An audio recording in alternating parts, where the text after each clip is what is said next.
Hey boys and girls, well, we're back and we're going to start our thing from another world diorama. And what I've chosen for the saucer this time, I found some of these plastic disposable plates, and that's a pretty good shape. I like that. Now honestly,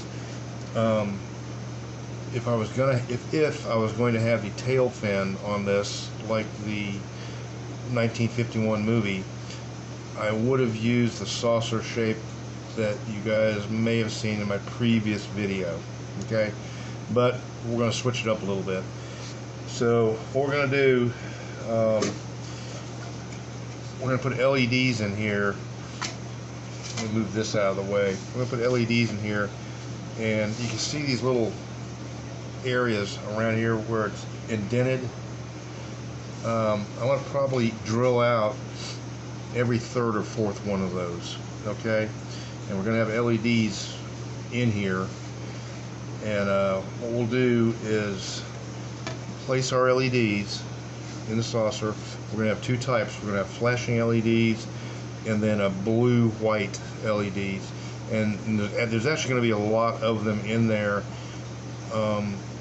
that we probably don't need, but the reason I've got so many in there is because they're going to be going through tiny little areas as a rule, and I've got to be able to light the bottom of the pool that this is going to be sitting in because it's going to be submerged. Okay, so I'll show you that process. But what we'll do, we'll go ahead and put the LEDs in here. We're probably just going to tape them in, and then we'll put some plaster of Paris in here up to about this level here. Okay, and then we'll pour clear epoxy on top of that, and we may pour the rest of it all the way clear epoxy, or we may just pour maybe a ½ inch disc of clear epoxy and then plaster of Paris on the rest of it. And if you're asking me why I'm doing plaster of Paris, or why I'm filling the entire thing up, we've got to submerge this in epoxy, so it needs to be heavy enough and not have air bubbles or anything in it. So that's the reason for that. Okay, so that's where we're going to go with that. Still leaning toward this being a 1950s, early 60s situation. I haven't quite decided on the scale yet. This is actually a little small for 1/32 scale. And 1/32 scale, this thing is about maybe 6-7 feet high, maybe 40 feet across, 35-40 feet across. So from that perspective, it's a little bit small. 1/48 scale would be ideal if I can find the figures I want, or if I can make those, manufacture those myself in 1/48 scale. We're gonna do it in that scale. Okay, I need to make this diorama a reasonable size, so I'm leaning against having at that scale, having a helicopter or something on this diorama. Okay, but I could go to 1/72 scale. Now I'm going to lose some detail with my figures, but it opens up some options on the diorama. I can either put a helicopter in here from the 50s, or I could put a R4D, which is basically a DC-3 C-47 Navy version that was in the original movie.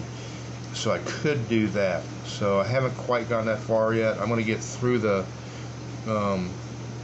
LEDs and getting this thing built first, and getting it in the pond or the melted ice first, and then I may decide on what I'm going to do, or in that process I'm going to decide what scale I'm going to go to. So that's where we're at with this. So you guys stay tuned on this. It's going to be a fun build. It won't be as crazy as the Thunderchild, but this should be a fun one. And we're going to do some experiments on lighting with this one too, just to kind of, see what we can play with to make things just more interesting. Alright guys, stay tuned. Okay, so what we've done, we went ahead and poured plaster of Paris in the bottom layer of the one of the plates. Okay, this is actually the bottom of the saucer. We've got LEDs in here, and around the outer ring I've got some flashing LEDs. These are blue, white, and these are flashing red, green, yellow LEDs, kind of scattered about in here. So the next thing we're going to do, we're going to pour some clear epoxy. We got this. You guys can see, got a bunch of clear epoxy. We're going to pour a ring of clear epoxy up to about this level right here. Okay, right about where that line is, maybe a little above that. And then we'll top that back off with plaster of Paris. Okay, what that'll do, that'll give me my outer ring will be lit. Okay, it'll be lit with these blue lights as a solid light, and then occasional flashing lights around there. And then we're going to play with paint, and you know, just our finishing product to get it the way we want. Now remember, this is the bottom of it,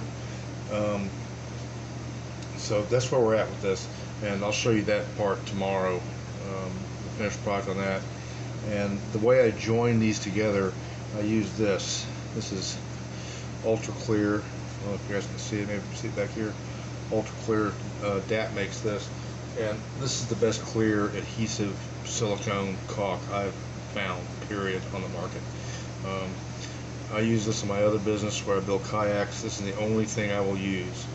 I mean, it just won't break loose. So we used it around this edge, and it dries crystal clear. And once we put our resin in there, that should also be crystal clear. We shouldn't see much, if any, of a seam with that stuff.